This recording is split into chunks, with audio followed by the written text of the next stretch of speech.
Merci de toujours nous préférer sur New World TV, les télés qui vous transforment. Vous êtes précisément sur sa chaîne Info et c'est l'heure de décryptage. Comme d'usage, nous recevons Mamadou Diouf. Mamadou, bonjour. Bonjour Michel. Avec vous, nous allons parler de l'Afghanistan et les talibans qui reprennent le pouvoir. La guerre est terminée, a assuré le porte-parole des insurgés islamistes dimanche soir après la fuite du président Ashraf Ghani. Dans la capitale, les hélicoptères sillonnaient le ciel pour évacuer en urgence les ambassades occidentales. Mamadou, ça a été comme du beurre, on peut dire. Ce n'est en vérité pas une surprise parce que il faut faire très attention à ce discours international. Vous vous rappelez sur l'Irak, on disait que l'Irak était particulièrement armé, des armes de destruction massive et tout. Qu'est-ce qu'on a vu? Rien du tout. En Afghanistan, quand les Américains ont compris qu'ils ne pouvaient pas du tout vaincre les talibans, avec Trump, ils ont commencé cette stratégie qui consistait à se retirer. Et la preuve qu'ils savaient que les talibans étaient puissants, les États-Unis qui disent partout qu'il ne faut pas négocier avec les terroristes, sont allés à Doha négocier avec les talibans sans même informer le pouvoir central de l'Afghanistan. Ça voulait dire déjà que les Américains avaient compris que ceux-là sont incontournables dans ce pays. Ils voulaient trouver un moyen de partir tranquillement sur la pointe des pieds avant que ce qui est arrivé n'arrive devant eux. Et malheureusement, c'est ça qui se passe aujourd'hui. Ils n'ont même pas eu le temps de partir. Quand vous regardez ce qui se passe à l'aéroport, pour ceux qui connaissent l'histoire, on a l'impression qu'on revoit le Vietnam avec ces hélicoptères qui tournent pour aller ramasser les Américains, les Anglais, les Français pour leur faire quitter un territoire parce que ça ressemble à du sauve qui peut. Mais pourtant, il n'y a pas eu de coups de feu, il n'y a pas eu des bombes qui ont explosé. Non, ces gens sont venus prendre la capitale, entre guillemets, de façon pacifique. Les gens, normalement, ils n'ont pas de raison de s'affoler et de courir autant. Ils pouvaient rentrer chez eux tranquillement parce que les talibans n'ont pas dit qu'ils vont s'en prendre à eux et ils ne l'ont également pas fait jusqu'à présent. On a vu l'extrême faiblesse de l'État afghan et surtout de la sécurité. L'État afghan n'existe pas. L'État afghan est comme l'État de la Somalie. Vous avez des pouvoirs qu'on installe, qu'on maintient avec des armes venant de l'extérieur, avec des soldats venant de l'extérieur. Ces gens, quand vous y mettez les soldats du pays, il n'y a aucune motivation. Les Américains, le président afghan nous disait que si les talibans font leur offensive, les populations afghanes vont résister. On va même assister à une guerre civile. Ce qu'on a vu, même les militaires n'ont même pas essayé de résister. Ne parlons pas des populations civiles. Les Afghans ont refusé de se faire la guerre entre eux. Parce qu'en fait, c'est ça aussi la réalité.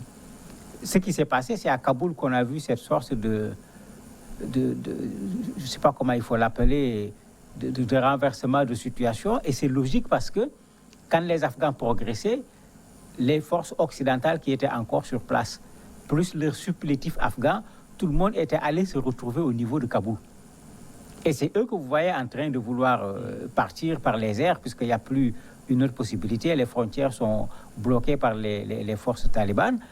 Tout le monde veut aller aujourd'hui par l'aéroport, de sorte que partir à l'aéroport, quitter l'aéroport est devenu un problème. Tout le monde a vu cette image apocalyptique où vous avez un avion de guerre qui veut décoller et vous avez des gens qui courent, qui s'accrochent.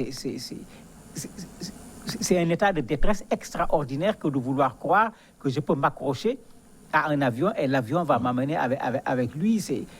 Mais c'est pourquoi? C'est ces gens-là qui ont collaboré avec les Américains.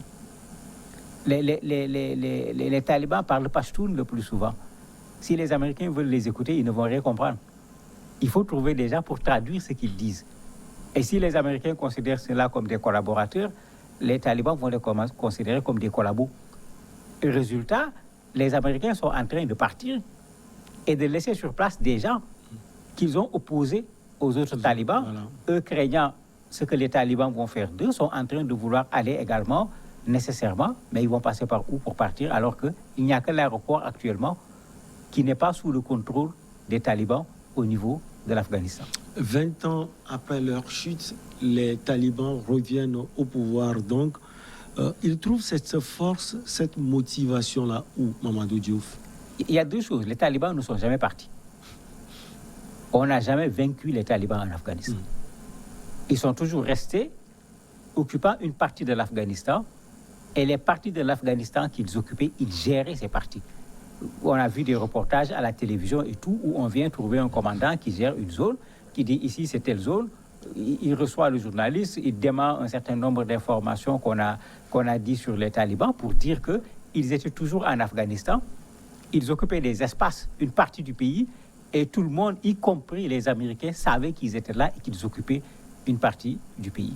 Le problème, ils n'avaient peut-être pas la force nécessaire en termes de feu pour aller affronter les Américains, les Français, les Anglais, les Allemands, parce que ce n'est pas seulement les États-Unis qui étaient là-bas. On parle souvent des Américains, mais c'est une coalition internationale qui était sur place.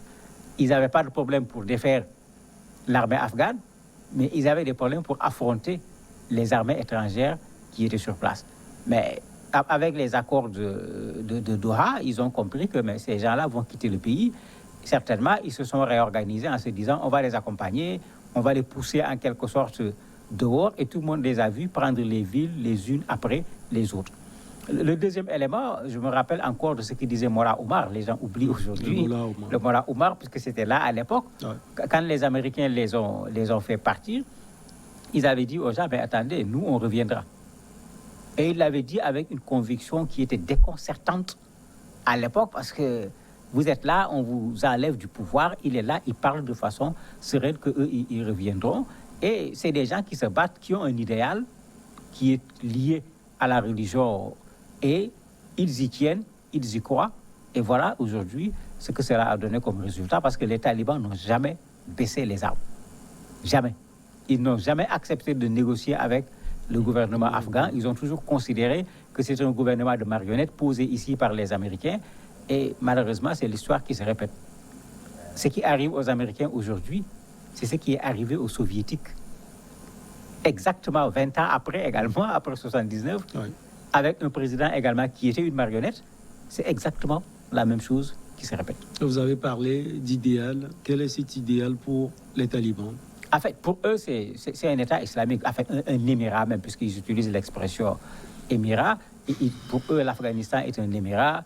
L'Afghanistan doit vivre sur les bases des principes de l'islam. Quand on a interrogé un des commandants, il disait, en lui posant le problème des femmes, mais vous allez créer des problèmes des femmes. Il a dit non, on va respecter les droits des femmes conformément aux principes de l'islam. Tout le monde sait qu'ils ont déjà gouverné ce pays pendant un temps. Ils avaient appliqué la charia. Il y avait beaucoup de contestations de la communauté internationale sur un certain nombre d'attitudes au niveau de la justice par rapport aux femmes, par rapport également à la scolarisation des jeunes filles. On ne va pas être surpris de les voir, peut-être pas refaire exactement la même chose, mais quelque chose qui ne sera pas loin de ce qu'on les avait vu faire, bien que cette fois-ci, le discours est moins va-t-en-guerre, il est moins guerrier, il est moins provocateur que le discours que les talibans tenaient quand ils ont pris la première fois le pouvoir. Le président Ashraf Ghani a pris la tangente, il est parti où? Il ne risque pas de le dire de sitôt. Moi, ce dont je me rappelle, c'est qu'il a pris l'avion, il est allé à Mazar-e Sharif pour dire aux soldats de ne pas céder. Ouais. Là-bas également, il parlait de guerre civile, de dire il faut se battre et tout, alors que pendant ce temps, lui, il avait son plan B. Ah oui, c'est ça la réalité. Il avait son plan B qui était le plan, c'est de partir et de les laisser au cas où ça n'allait pas. Malheureusement. Mais il ne pouvait pas faire autrement aussi.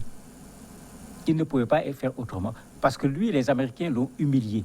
Bien que c'est eux qui l'ont mis au pouvoir, ils l'ont humilié.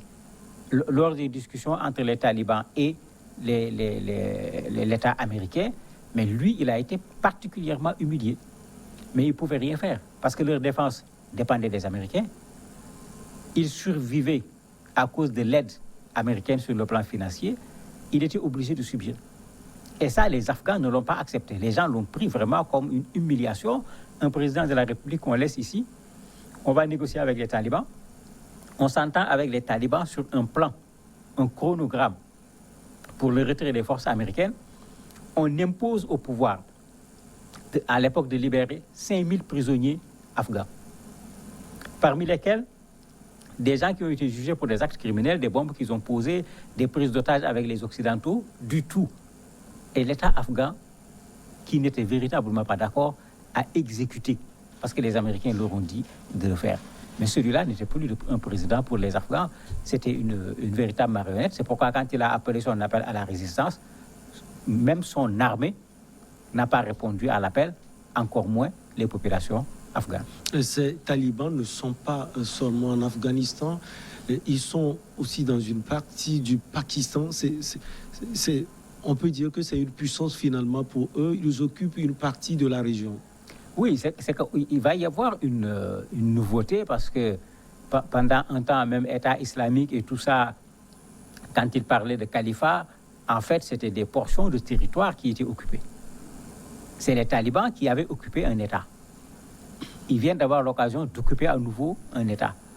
Il y a une certaine proximité entre eux et Al-Qaïda.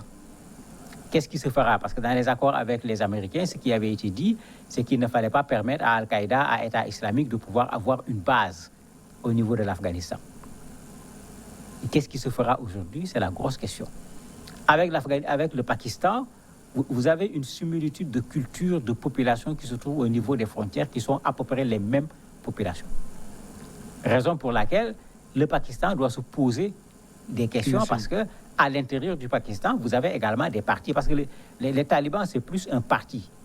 Ce n'est ni l'État islamique, ce n'est ni Al-Qaïda. C'est un parti politique. Ils ont voulu participer aux jeux politiques, on leur a refusé. Ils ont pris les armes. Et vous avez ce genre de parti également au niveau du Pakistan qui également prône la mise en place au niveau du Pakistan d'un État islamique en considérant que ce qui se fait au Pakistan n'est pas ce que l'on devait faire dans un État qu'eux, ils considèrent comme étant un État islamique. Mais c'est une sorte de jonction, c'est une sorte de boulevard qui va être créé pour ceux qui prônent la mise en place d'un État islamique. Et la question que les gens se posent, est-ce que Al-Qaïda ne va pas venir appuyer ces gens parce qu'ils n'ont plus de base? Est-ce que l'État islamique ne va pas le faire, bien que de temps en temps, État islamique et Al-Qaïda sont plutôt les adversaires parce qu'ils se battent les uns contre les autres sur certains terrains, comme ils l'ont fait en Syrie, comme ils l'ont fait également au Mali. C'est toute la question que les gens se posent aujourd'hui. Ou bien est-ce que ceux qui avaient prêté allégeance à Al-Qaïda et à l'État islamique vont les abandonner pour prêter allégeance aujourd'hui à l'État afghan parce qu'eux, ils ont un territoire qu'ils sont en train de contrôler et qu'ils vont devoir gouverner? Il y a encore beaucoup d'interrogations à se poser puisque les véritables responsables des Afghans, on ne les a pas encore vus. Ils n'ont pas encore parlé pour le moment. Ils ont voulu juste rassurer les populations, répondre à un certain nombre de critiques qui leur sont adressées. Attendons de voir qui sera devant les talibans et qu'est-ce qu'il va nous proposer comme projet de société. Ça permettra de mieux savoir à quoi s'attendre avec leur arrivée au pouvoir. Quelle sera l'attitude de la communauté internationale face à ces talibans qu'elle a eu à combattre pendant des années?